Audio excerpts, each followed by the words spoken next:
Welcome to our special series on Russia's invasion of Ukraine. I'm Tennessee World Affairs Council President Patrick Ryan. We're pleased you've joined us today. Earlier this year, we presented a series of virtual conversations on the invasion of Ukraine featuring Ambassador John Kornblum, who joined us again on July 7th.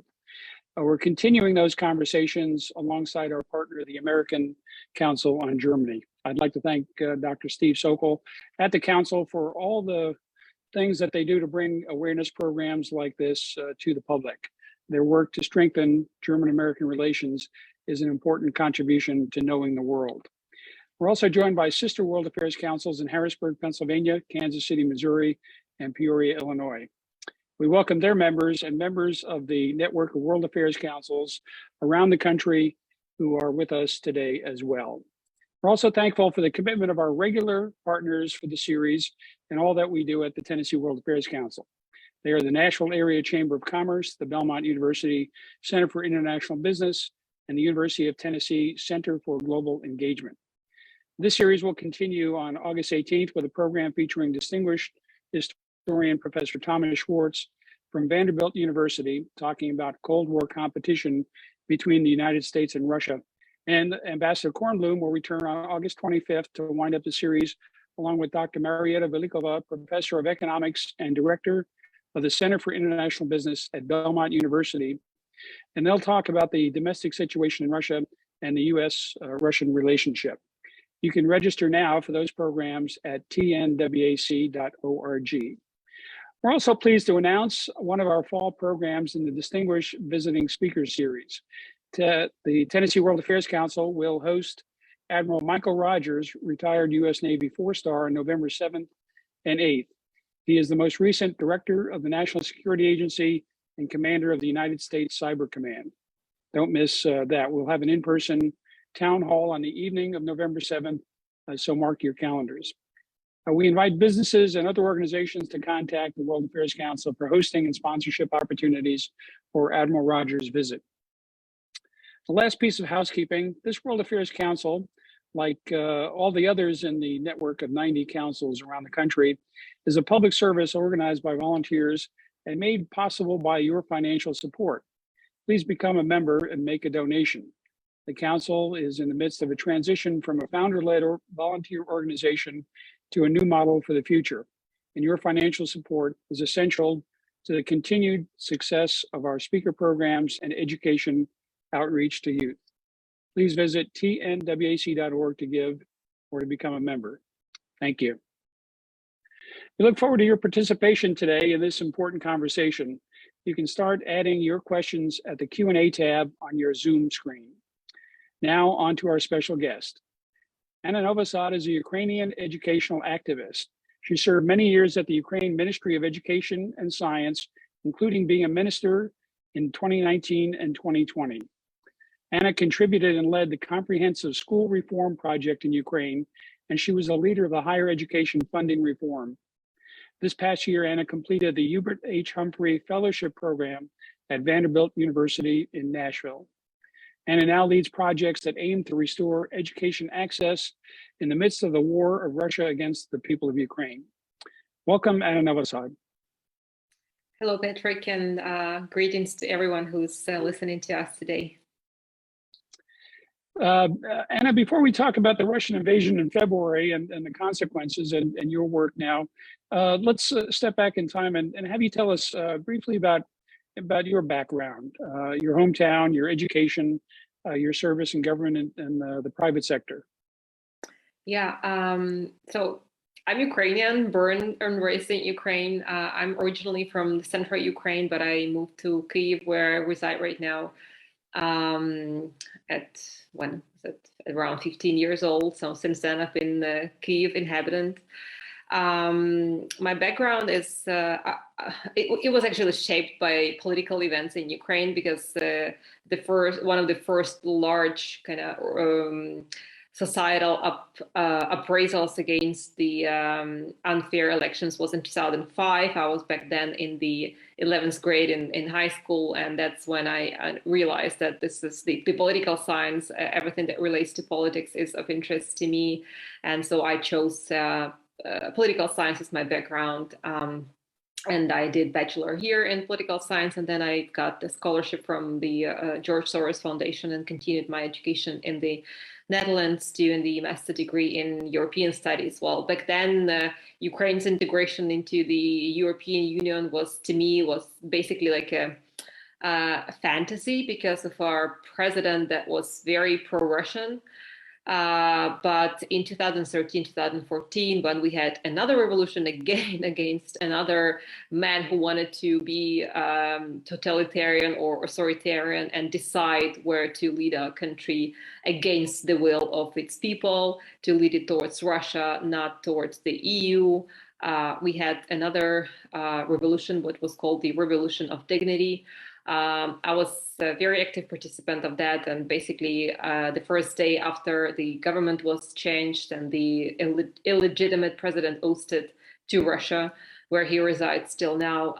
From the very first day, I was working in the Ministry of Education and Science, was back then the first minister, and 6 years after that, I myself became a Minister of Education and Science, and I worked in the President Zelensky team. I was elected on his party list to the parliament, where I spent unforgettable 10 hours as a member of parliament, but then I was promoted to the government.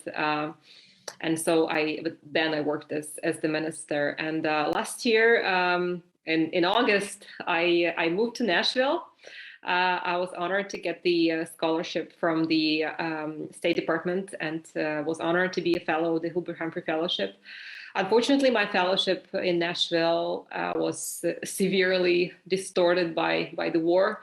I don't know what was that intuition or whatever, but I returned to Ukraine just in case on the 21st of February, and on 24th of February, war started. So I spent here 2 months in Kyiv before returning back to Nashville to wrap up my my program.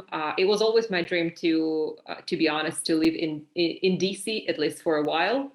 And in May, I was having a fellowship with the World Bank within the Humphrey program, and I decided that I'm not gonna give that dream of mine to Russians. So I decided still to complete that, and also to use that time to forge connections in DC, in the US, that would help to restore Ukraine later on. So yeah, I got back from the US to Ukraine on the beginning of June, and now I'm very, very actively involved in restoration of access to education of Ukrainian children. Well, we certainly appreciate the time that you spent here in Nashville, and we just regret that we didn't have you in person for a program here. But the future always holds that opportunity. We look forward to having you back for a visit to Nashville. And it's been almost 5 months since the unprovoked invasion of Ukraine by Russia, and it has changed the global world order and the geostrategic landscape. But obviously, to you and your fellow Ukrainians, the day-to-day combat operations have been a catastrophe. Millions of Ukrainians have fled, 5 million abroad, and many more internally displaced. Cities have been leveled by the indiscriminate artillery and airstrikes by the Russian forces, and unspeakable war crimes have been perpetrated against the Ukrainian people by the Russian forces. Yet Ukrainians continue to fight with courage and great honor. Give us some insight from your perspective on what the last 5 months have been like for you and your fellow Ukrainians. Patrick, when I look at the mirror and look at myself, I just realized how old I got within this 5 months. And when I look back at the last year, I wish I had that difficult life that I had before the war, because whatever the life that we started having after 24th of February does not even closely compare to all our problems, to all the issues that we might have had before that. So it's clearly for each and every Ukrainian, there is before and after, right? But just to be completely honest, the war has been here all 8 years. So that revolution that I mentioned, 2014, when we Ukrainians decided we do not belong to the Russian world. We never did. We were forced to be in that prison, and we want to be in the civilized European Union family. It was back then on the 1st of March in 2014 when the war started, but it was all these 8 years in the East. It was not felt here in Kyiv. It was not felt in other cities. So whatever happened this year, it wasn't the start of the war. It was the full-scale continuation of the war. And, I cannot convey the emotions and explain how it feels to leave your city on the dawn of a winter day and realize that most probably you will not return here, and most probably your country will be occupied because back then on that Thursday early morning when we were running out of Kyiv, it was exactly that feeling, because when you see a 60-mile long line of tanks going to Kyiv, you do not understand that it's possible to combat it. You think that that's it, right? We're gonna be occupied, and we're gonna, I don't know how our life's gonna look like. So those first weeks, to be honest, I don't quite remember them very well because things were evolving so quickly. And maybe I can here show just a little bit of a map of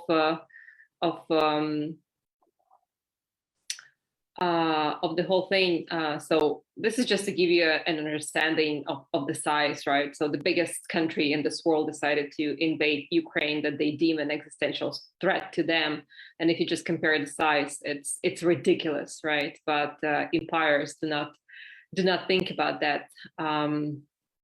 So this is what my friend sent me on that morning on 24th of February, and from his window. So these were like first missiles flying all over Kyiv, destroying the important key infrastructure objects and just civilian houses. And when you see that and when you hear the first missile explosions, that's the sound that stays in your ears for many days. And I still kind of remember that now. This is just to give you an example of the, not an example, but the map of the invasion. So when Russia started to invade us, it was from all the borders that they managed to kind of access. So from north, from east, from south, from the occupied Crimea, from missiles from occupied Transnistria, missiles and bombs from occupied Belarus, because this country has been occupied by Russia de facto for many years. So kind of when you see that, back then we didn't even think that it's possible to combat that, right? But now the north has been liberated. Many parts of the north have been liberated, and what we have under occupation are still up to more than 20% of our territory. But it's now only, well, I cannot say only, but it's now more of east and south that stay under occupation and where we do not control the territories. But on the daily basis, how life looks like, we have everyday missile attacks. So since 21st of February, Russia launched around 3,000 missiles. I don't want to be precise on how many Syria experienced, but it's less than 400. So all those less than 400 within the more than 5 years of war in Syria, but we had within 5 months more than 3,000. So every day, every single time there is air raid siren, and it's a couple of times a day. It's one can be sure that in exactly 30 minutes, because this is roughly what it takes for the missile to reach Ukraine, someone will be dead. You don't know who, you don't know where. So you have to always be ready to, I don't know, to die every minute. And it's a very, very strange feeling, you know, to understand that your life can be over any minute. Like a few weeks ago, when they launched over 60 missiles to Kyiv at 4 a.m., my friend wrote me, and she lives in Chernihiv region. It's 100 kilometers from where I stay now, and she said, like, Anna, we've got a lot of missiles explosion. Her house is crashed, and she says, like, military soldiers are saying that the next batch is now flying to Kyiv. So you just you run to the parking lot because this is the safest space, safest place you can stay, and that happens pretty much every night. So that's on daily basis how the life looks like. You can not be safe anywhere.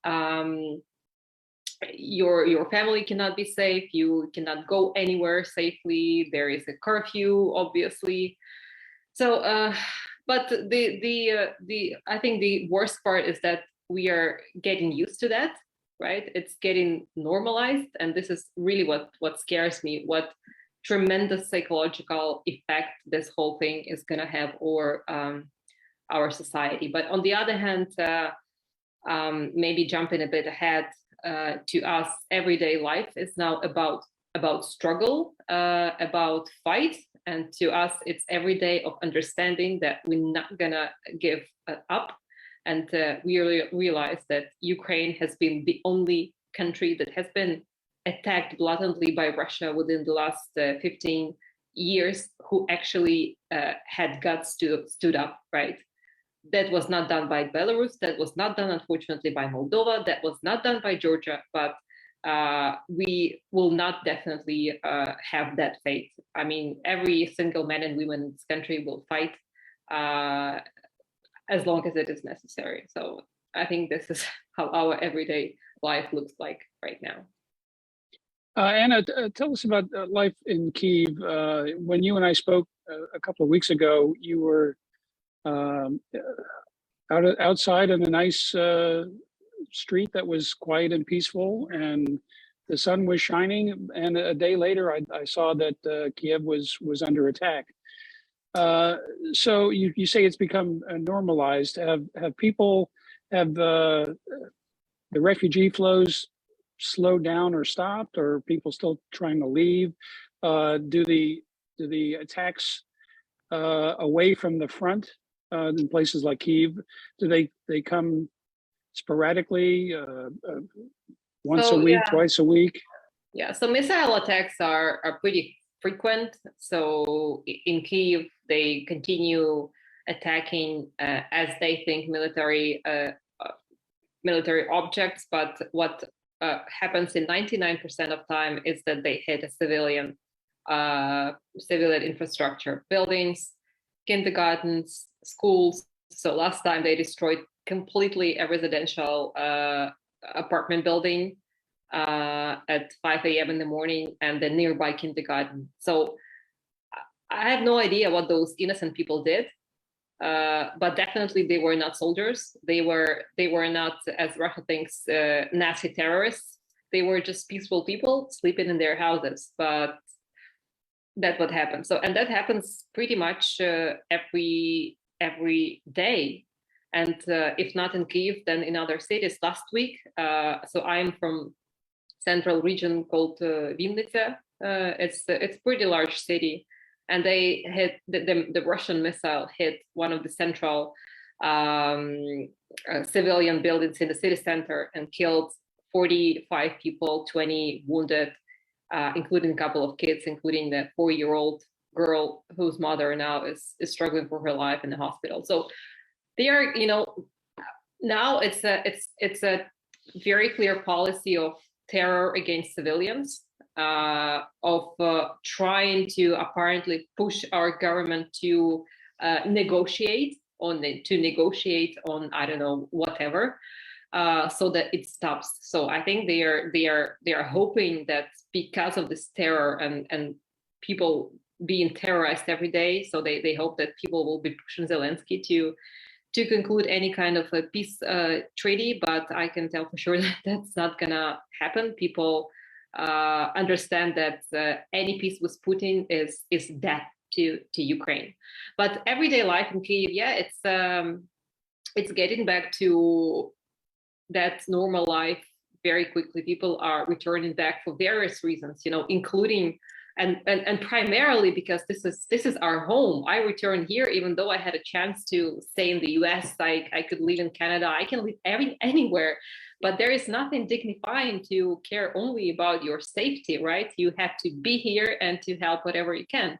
So I totally applaud the restaurants that are open, or all the services that are open, because this is what keeps our economy alive, right? We also have to keep up economically and financially. So yes, it's on the one hand you can think that it's a peaceful life, but that's only until the next missile comes, right? But obviously, in comparing to March or end of February, when the Russian tanks have been 5 kilometers from Kyiv, and there was endless artillery fire, because artillery can the range of artillery fire is 20 to 30 kilometers. So when they were standing next to Kyiv, they could just randomly shoot whatever, right? So that was very, very dangerous period, and that's why people were leaving Kyiv. But now a lot of people return, like my own family, not my own family, but the family of my brother, his wife, and the kid. They spent 2 months in Warsaw, but now they returned because it's very hard mentally, to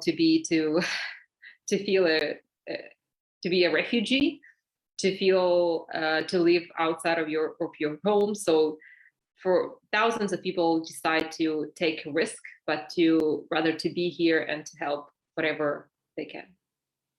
You talked about the strikes against civilian targets, the terrorism against the civilians.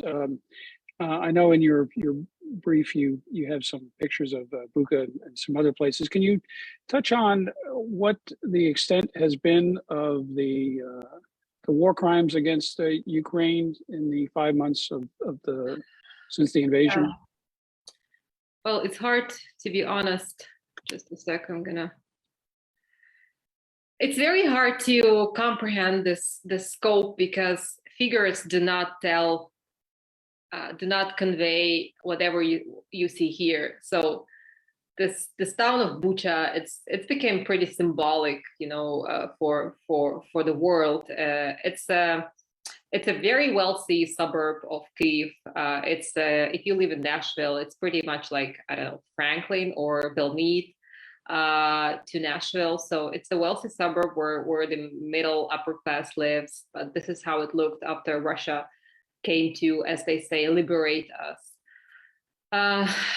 This is another city, the same wealthy city of European little town of European suburb of Kyiv, and this is how it looked after months of Russia occupation. It's just one of the many fresh cemeteries of tortured and killed Ukrainians who lived in occupation in Irpin, just 8 kilometers from Kyiv. So these people in their wealthy homes have been tortured, have been constantly raped. Russians were raping infants. Russians were raping little girls. They doing that continuously, and then shooting people.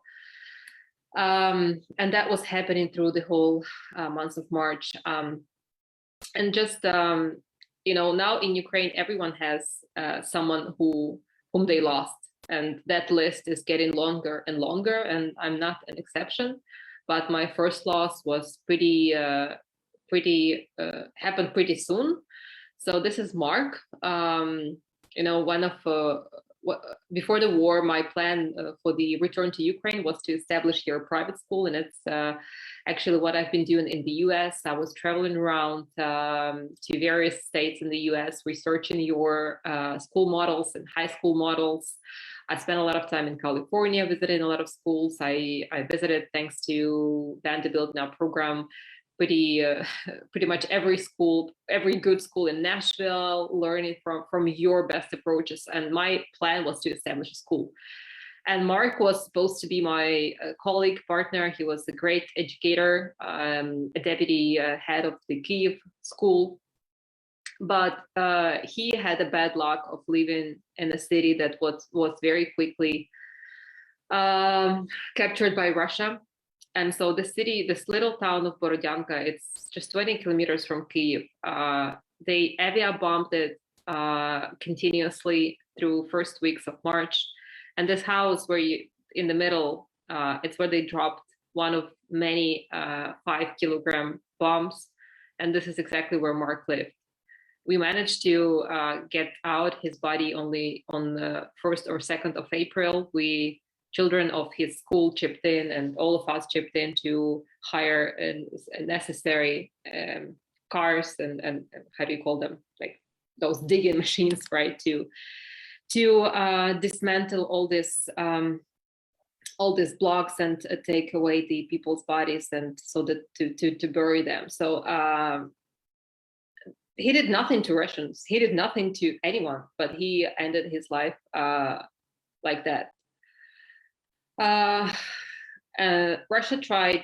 Russia uses every single weapon that is forbidden on this planet, apart just yet from nuclear bombs against Ukrainians. So on this photo, you can see phosphor bombs being dropped, and they do it continuously in the south and eastern parts. And when phosphorus bomb falls, it has kind of many pieces, and you can see it kind of looks like a firework. But when it drops on people's bodies, they basically burn down, and they die of those burnouts. So I will show you those slides a bit later. But then apart from just thousands and thousands that Ukrainians, we have, like in the beginning of 20th century, we have around 2 million Ukrainians who have been kidnapped and deported to Russia. So can you imagine? It's we all believe that we live in 21st century, but we again have concentration camps where they kidnapped up to 2 million of Ukrainians, including 200,000 Ukrainian kids who now live in concentration camps. So the damage to our nation has been, it continues to be just incredible. I have so many friends of mine. I think more than 50% of my male friends are now on the front line, and every single minute you just you kind of unconsciously wait for a message that he's dead. It's I don't know how to explain to you how that feels. Well, and condolences to you and everyone who held Mark close. We're sorry that you lost your friend, and all the many others who have been victimized by this aggression against Ukraine. We have a great many questions from our participants today, and before we turn to that, let me just ask. There's been a lot of conversation about the relationship between Ukraine and Russia.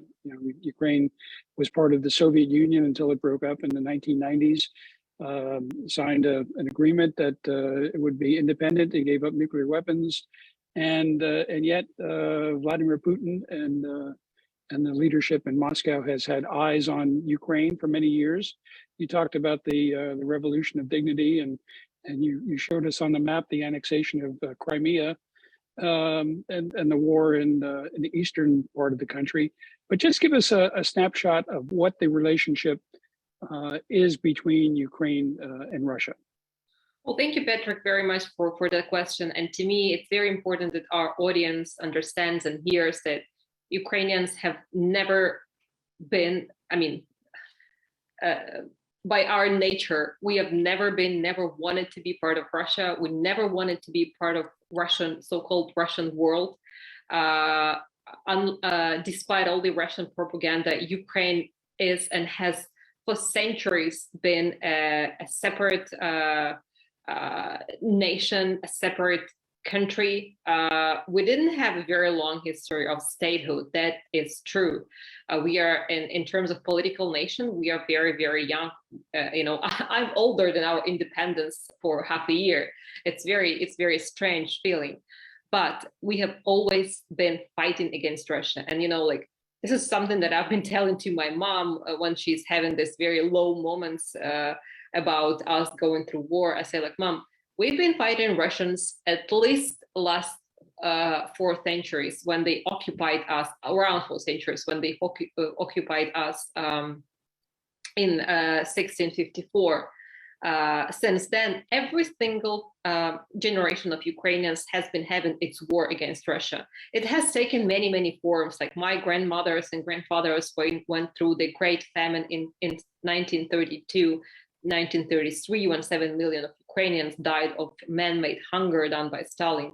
Then we had dissidents. Then we had Chernobyl, that was another war against Ukrainians, right?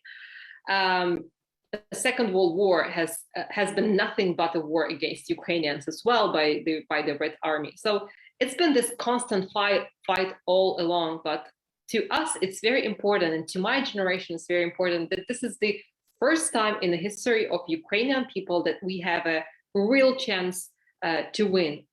And oftentimes people say that you are the same because you speak the same language. Well, this is just not true, because if you've been Russified for 300 years, then obviously people speak Russian, right? At least 40% of this country speaks Russian every day. But speaking the language that you were forced to learn 300 years ago does not mean that you are Russian, right? The only thing that unites us with Russia is that we understand their language. That's pretty much it. But the most important difference between us and Russia is not it's not even language, it's not even traditions, even though they are tremendously different, but it is the political tradition, political culture. If you look at the history of Ukrainian modern statehood from 1991, when we became independent from the from the Soviet Union, we had six presidents, right? Belarus had 1, Russia had 2. For us, having electoral democracy is a key. We might be, not very stable in terms of building very capable institutions, setting up a lot of important mechanisms for effective state, right? But electoral democracy and making our own choice has been our it's been in our blood for all the centuries, and that's why Ukrainians have been fighting Russia. But now, once we have this independence that hasn't been given to us, it's one of those myths that Russia is also trying to impose, that they just got independent. That's really not true, because millions of Ukrainians died for this independence, millions, and now they continue doing that just 30 years after the formal agreement was signed. But just for our audience to understand that this is exactly what differs us, and this is what makes us a part of the civilized democratic world, is that we care about the democracy. And this war that we are having here is exactly about that. It's about us making our choices for our life, not by Putin or whoever there is. If Belarus wants to be ruled by them and have their choices, that's their choice, but that's definitely not ours. We have a question from Angela Weck, who runs the Peoria Area World Affairs Council. Angela asks about Ukrainian children, and I guess this applies to the rest of the diaspora in countries where refugees have fled to. Are there any networks being set up for Ukrainians who are living abroad during the conflict to maintain their ties to the homeland, language, et cetera, especially school-age children who need to continue their education even though they're in new situations? Yeah, first of all, we are very grateful to every country that hosted our families, and mostly women and kids, and that kids have access to education in pretty much every country that they reside right now. But obviously for us, it's vital to make sure that these kids keep connection with Ukraine. So there are a lot of digital resources and digital opportunities set up by the Ministry of Education to learn to follow Ukrainian curriculum. There is a really high class all Ukrainian online school that was developed during COVID time, but now it is very, very intensively used to keep in touch and to kind of as a tool for our kids to keep in touch, keep connection with the Ukrainian curriculum while they reside in Germany or Poland or France.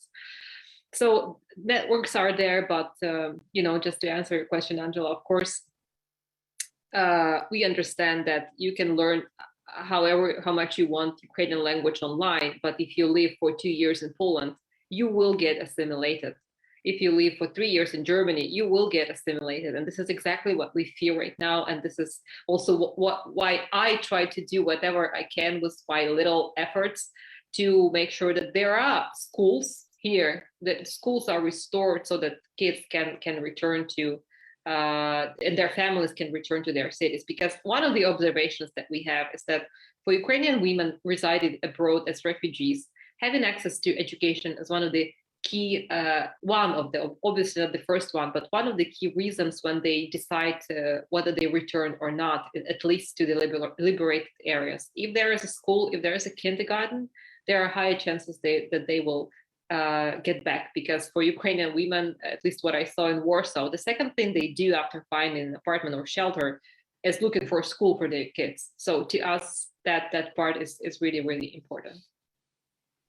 And Joan Rice says that everyone knows that Ukraine is one of the major breadbaskets of the world, providing much needed grains, especially to Africa and the Middle East. And the Russians have blockaded the Black Sea. You showed us on the map the port of Odessa, which is a key transshipment point. But Joan asks, how has the war impacted the agrarian workforce, the fertile areas of the country that might have been impacted by the war? How is the agricultural sector handling what's going on? And can you comment on there's been talk about a NATO maritime corridor to help shipments get out of the country? Well, first of all, we all here in Ukraine think that people who have been, how is it called, like the seeding season, or I don't know, how do you call that, when you plant the seeds, in spring? I mean, to us, these people growing season. Yeah, exactly. Thank you.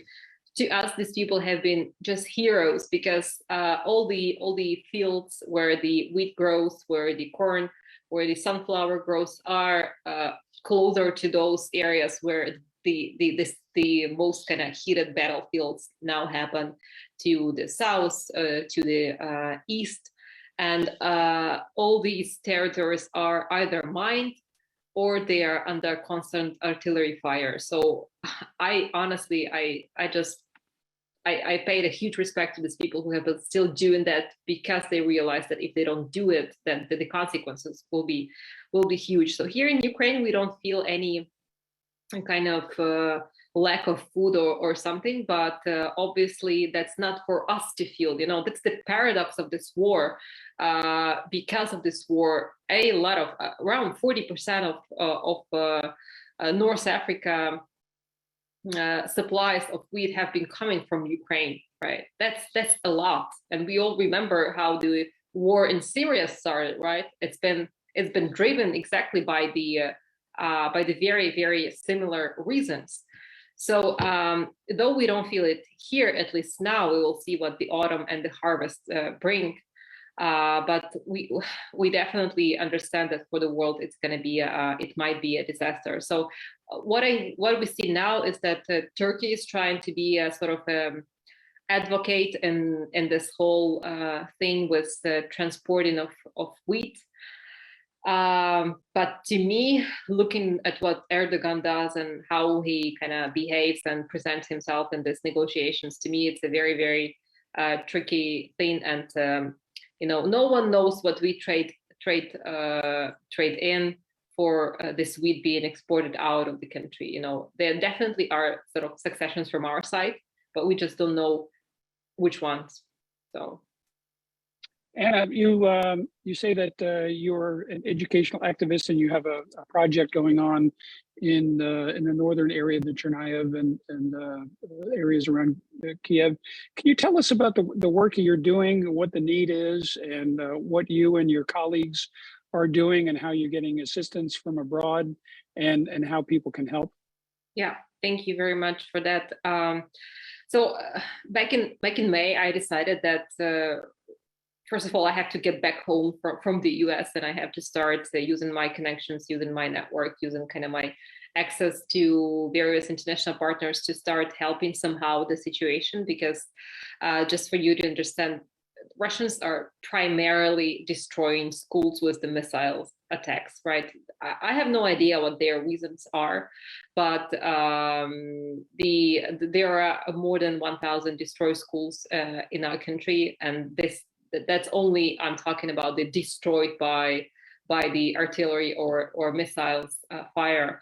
Those occupied territory, territories that have been under occupation during March, they have all been looted.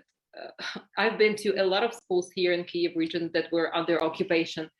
Russians stole everything that they could take out of that school. But the funny fact, they were, because I think this is a story that everyone knows, that Russians did not show a lot of intelligence.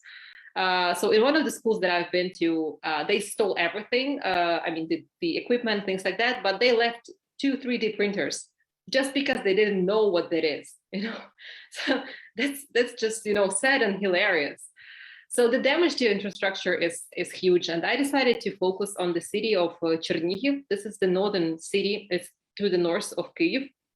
And I have no connection to that city whatsoever, but that city, it's a northern fortress to me, because if that would fall, Kyiv would be probably, well, at least part of it will be taken over by Russians. So I owe so much to that people that I sit here in my home. And Russians bombed 27 out of 34 schools in that city.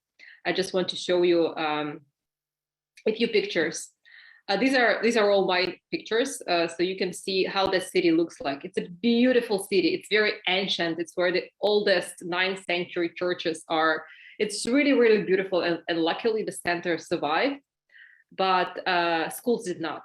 And so a lot of, all those, almost all those 27 schools that have been damaged look now like this. So Russians have been dropping heavy weapons, not heavy weapons, but heavy bombs on these schools. That's me on one of those sites. What's left of that school. And so and remind us, at the early phase of the war, the Russian forces came across the border with Belarus to the north, heading towards Kyiv, and that was what led to the destruction of these cities and the war crimes in Bucha and other avenues on the way from Belarus to Kyiv. Yeah, thank you, Patrick. That's exactly what happened. So this was exactly the direction where they had this 60 miles long lines of tanks rolling towards Kyiv, and Chernihiv is just one of the cities that is just along the way. It's the biggest city. It's around 300,000 inhabitants. And 27 schools are destroyed, and right now around 60% of children are back, because the city is now more or less safe, apart from occasional missiles, if I may say so. So people are returning there, and this is also a picture of ours. Kids are just playing on this survived playground in front of their former schools. So what we are now doing with the team is we set up an initiative called Safe Education, to raise funds to restore Ukrainian schools. So we work twofold. We work with institutional donors. I try to attract all the international partners, humanitarian partners that there are, to come to this northern part of the country. And because it's now liberated and the restoration efforts can take place, to help us to restore the damaged infrastructure and to restore the access to education. And on the other hand, we are also launching a large fundraising campaign to, via crowdfunding sources to raise funds to help us to rebuild the schools back. And so I'll be grateful, Patrick, if you could share that website here. What we did is we made, with the funds of the Finnish embassy in Ukraine, we did engineering assessment of each and every school in Chernihiv. We have all the calculations, what every school has. We have kind of all the information to show that we are very serious about our intent to kind of help people who want to donate, even like $1, $5, to make very kind of informed decision. But also, I just want to use this platform to ask those who are listening to us to, if you have any advice on how to kind of better fundraise or have networks that could help in the United States, I'd be really, really grateful for that, because as I told Patrick earlier today, here in Ukraine, all of us, we donate only to the army. Every month, I donate around 50% of my income only to the army. We have people here I cannot ask them for funds to restore schools because there are more pressing issues to survive. So we donate to drones and weapons and artillery. But yeah, so we will be looking for funds to restore education through this fundraising campaigns that we will launch in mid-August, when everyone is more or less back to working life after the vacations. So the assistance from abroad is key for humanitarian and educational programs. Yeah. Yes. Well, that website is www.savedschools.in.ua. Yeah. For those who might be listening in a future podcast. Yeah, I'd be really grateful for any help, any advice, any connection, any, even just putting me in touch with foundations or funds or any other organizations that help in this field. I would really, really appreciate that. I told Patrick before that we set up a very good partnership with one of the largest American NGOs that helps Ukraine to raise funds. It's called Nova Ukraine, based in California, and we'll be using them as our local partner, very trusted, reputable partner, to help to raise the funds. So we want to do this very, very transparently and very, with a very long-term goal. So any help is really, really grateful. I'm really grateful for that. Let's go back to some questions from our friends from Knoxville. Nick McCall asks, how do you and your colleagues and other your friends in Ukraine perceive the war as ending? And that's the subject of questions from several of our participants. You mentioned in the beginning of the program that giving up sovereign territory in a trade with Putin was not tenable, but do you see that the conflict is likely to be long and drawn out, like the battles in the eastern part of Ukraine have been since 2014? Or what's your view? First weeks of this full-scale war, each of us, and me included, was just like asking each other and trying to get any information from military, from whoever, like how long this is gonna last, because every day felt like forever. Now no one asked that question. We all understand that this is gonna be a very long war, and we are mentally, physically, financially, economically are preparing for that. Why we think so, and I totally understand that the world is by now fed up with this war. It's not interesting anymore. It's not in the media anymore, and I get that. That's how the current kind of modern world operates. But unfortunately, the aim of Putin is not to get 20% of our territory. It's not to get Kyiv. His aim is to eliminate, to destroy entirely Ukrainian political nation. Not Ukrainians as people, but Ukrainian political nation. He does not, you don't ask why Hitler hated Jews, right? Because there is no sane answer to that. And you didn't ask, like, when will Hitler stop? When he will kill 5 million or 1 million, right? This is exactly the same situation. This person, he just, hates with all his guts this nation, and he wants it to be over. And so if there is this goal in his mind, then it means that this is an all-in war for him, right? And it means for us as well, because our just existence is on stake. So we obviously prepare that this war is going to last long. And I now hear a lot of questions from my foreign friends, like, so maybe you can give in him all these occupied territories right now and things will stop. No. Once we say that, okay, take what you have now and we're good with that, then the next wave of war will come. It's definitely not something we can do. You know, for us, end of this war is getting back all of our territories, including Crimea, has been illegitimately occupied, has been annexed, and the whole world did not really say anything when that happened, right?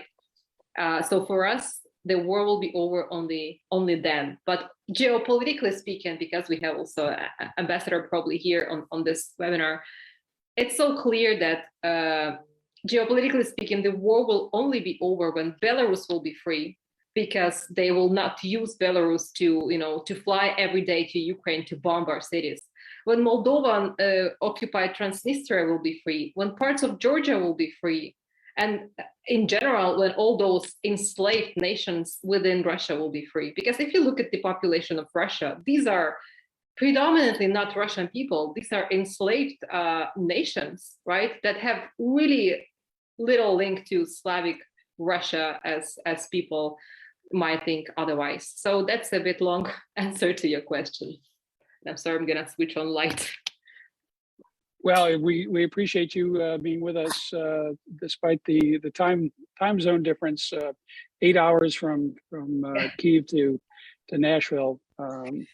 So we appreciate you being with us after hours.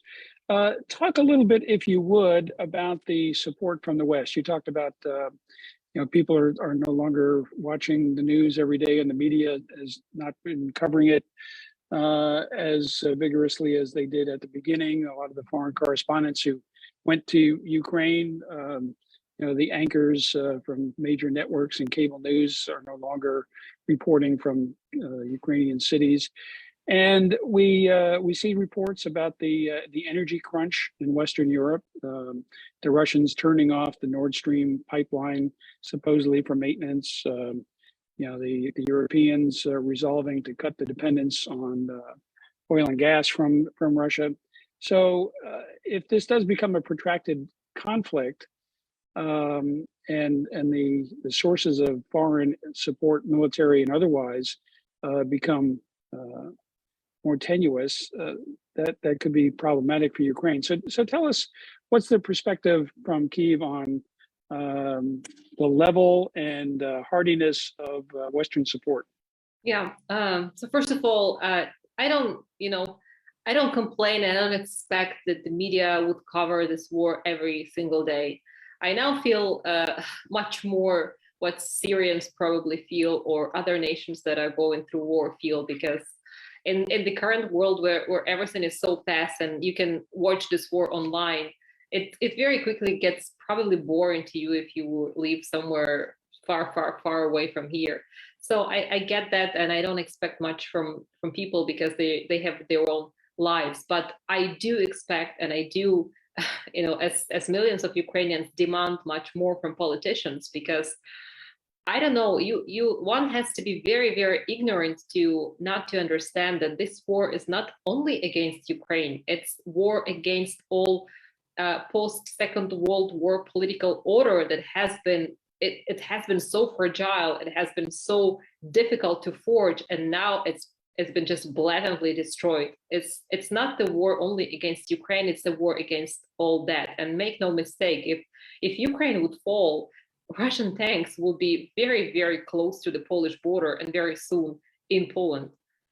So to us and to Poles and to Estonians, Latvians, and Lithuanians, this is not a fantasy, this is a reality. So that's why they're helping us so much.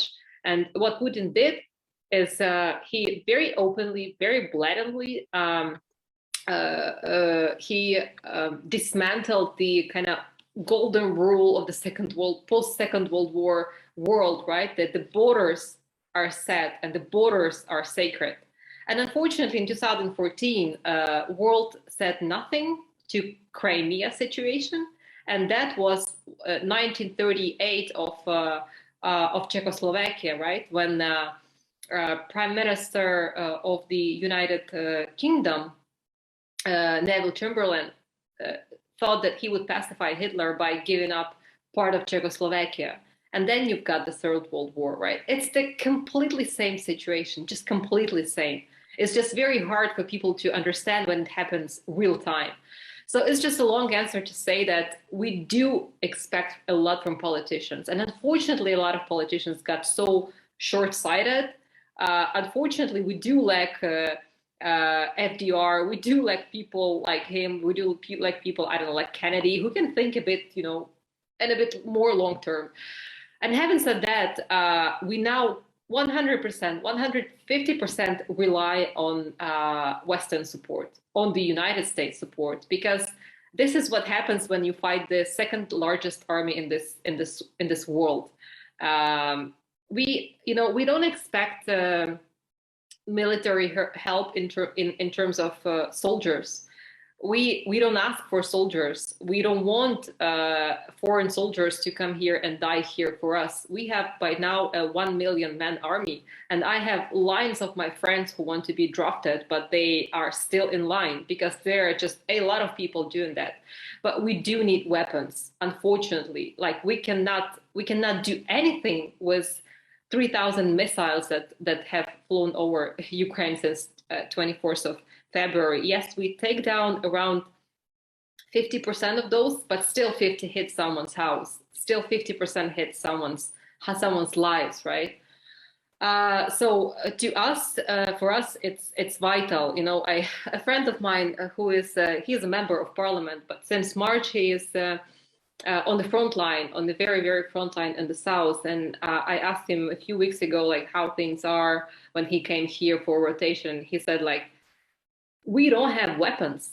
We just don't. And there are just so many Russians with so much artillery. We have nothing to answer to. So when like the whole world is kind of getting a bit more relaxed because, well, Kyiv is not taken over, so things are probably good, right? No, they are not. We don't have enough stuff to fight back. We don't have closely enough to take back our territories. Things are gradually getting better, and that's, to be honest, that happens solely thanks to the United States. Because if not for your active position, I don't know where Russian tanks will be by now. But also, to be honest, I don't think it was supposed to come to this, right? So that we would finally start getting those not high range, but long range artillery. If we had those weapons earlier, I'm pretty sure that there will be less casualties, and I'm pretty sure that we will lose less of our territory. But I totally understand that after, I don't know, I'm not an expert on your geopolitics, on your foreign policy, but I totally understand that probably after Afghanistan, for the United States, it's very, very hard to commit to something against something like that. But last thing I will say, and it's not my words, it's first and foremost words of your Secretary of Defense, Lloyd Austin, is that there is no doubt from the United States side that Ukrainians are using the weapons to the maximum effectiveness and to the maximum capacity. You will not find those weapons on black market. You will not find those weapons in Russians. You will find only those weapons in dead Russian camps and in destroyed Russian artillery bases. This is the only place where you will find them. So just to close that up, I'm really, as millions of Ukrainians, we are really grateful for the United States support, and we just hope that for the months and unfortunately years to come, that support will stay regardless of the elections that you will have, both parliamentary, the congressional elections, and also presidential in 2 years. Well, you know, we've seen that there has been great unity in the West among the NATO allies. They quickly came together and agreed to support Ukraine, and different countries have different levels of support, but the West is unified in that respect. The European Union has been unified. So let's hope that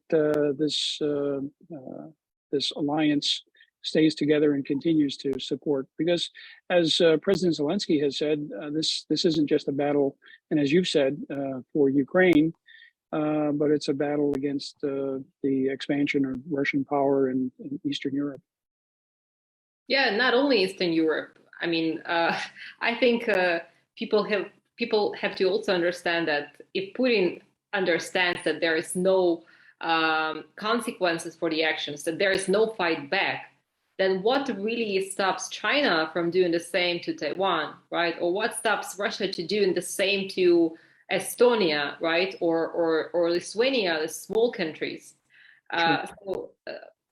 Yeah, it's crucial to keep that unity, and I do hope that the United States will keep the same active position, because only, like I'm not saying that because I talk to you, the American public, but this is the reality because of your position, because of Biden's position, and I know that you might have very different political views, but because of the active administration position, and especially active position of the defense minister, all these very atomized allies and the governments in Europe have been actually brought around one table and came up with at least that strategy that is now being implemented. Unfortunately, the NATO itself did not really help us with anything, right? It's been all along the way only the governments of the NATO countries, but not the NATO itself.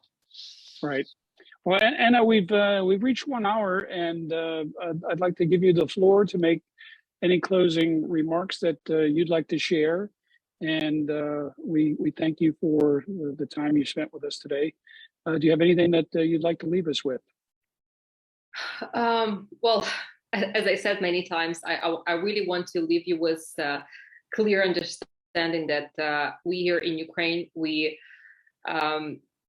cannot overestimate all the help that you give to us, especially the weapons. And unfortunately, for many, many months to come, the weapons will be the #1 priority to us. And as we like here to say, $1 donated to weapons or buy weapons really saves the world $10 that they would spend on Ukrainian refugees.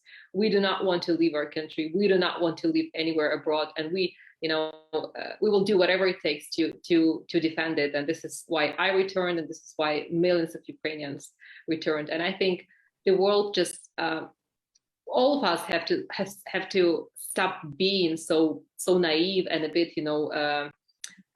sleepy with regard to what happens, because what is happening in the world, apart from Ukrainian case, is really a decline of democracy, and it's one has to be blind not to see that, right? And if Russia wins Ukraine, that will be one huge nail to the coffin of the world democracy that has been so struggled for during the last 70 years of the post Second World War world.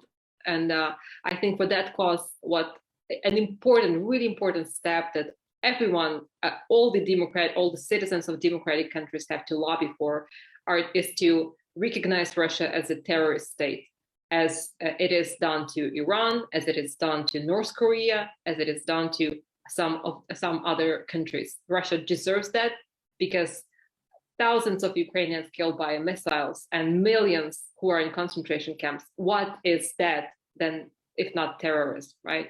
How can everyone close eyes on that? And just to close that remark, in Syria, the Syrian city of Aleppo, it's an ancient city. It's a beautiful city. It's now leveled. It's been leveled for years. And it's been leveled by the same Russian general who leveled our Mariupol. And if world would say something, something very strong to that situation back then, probably that wouldn't happen to our city. And so what brings us confidence that won't happen again, right? That's the question that we all ask ourselves here. Well, for sure. And thank you, Anna. You've been a very articulate spokesperson for what's happening in Ukraine, and we thank you for your time. And we wish you and our Ukrainian friends all the best. Thanks again. This has been a special series on Ukraine and the Russian invasion and the impact. We would like to thank the American Council on Germany for partnering with us in this series, and thank the World Affairs Councils in Harrisburg, Kansas City, and Peoria for joining us in promoting this event, and to our friends at the World Affairs Councils of America around the country. We'd also like to thank Belmont University Center for International Business, the Nashville Area Chamber of Commerce, and the University of Tennessee Center for International Business for being foundational partners of the Tennessee World Affairs Council. Join us in August for our conversations with Professor Thomas Schwartz on the 11th, and Ambassador John Kornblum and Professor Marietta Velikova on the 25th. Again, please help support the work that we do through your membership at the World Affairs Council or by providing a donation. Just check out tnwac.org for details. And please be mindful to lend your support to the educational activities of Anna and our colleagues. You can go to saved, S-A-V-E-D, schools.in.ua. And Anna tells me that it's a new website, so check back and you'll see new information and features there as time moves along. Anna Novosad, former Minister of Education and Science, and briefly a member of Parliament, and now an educational champion in Ukraine. Thank you so much for being with us today. Thank you very much.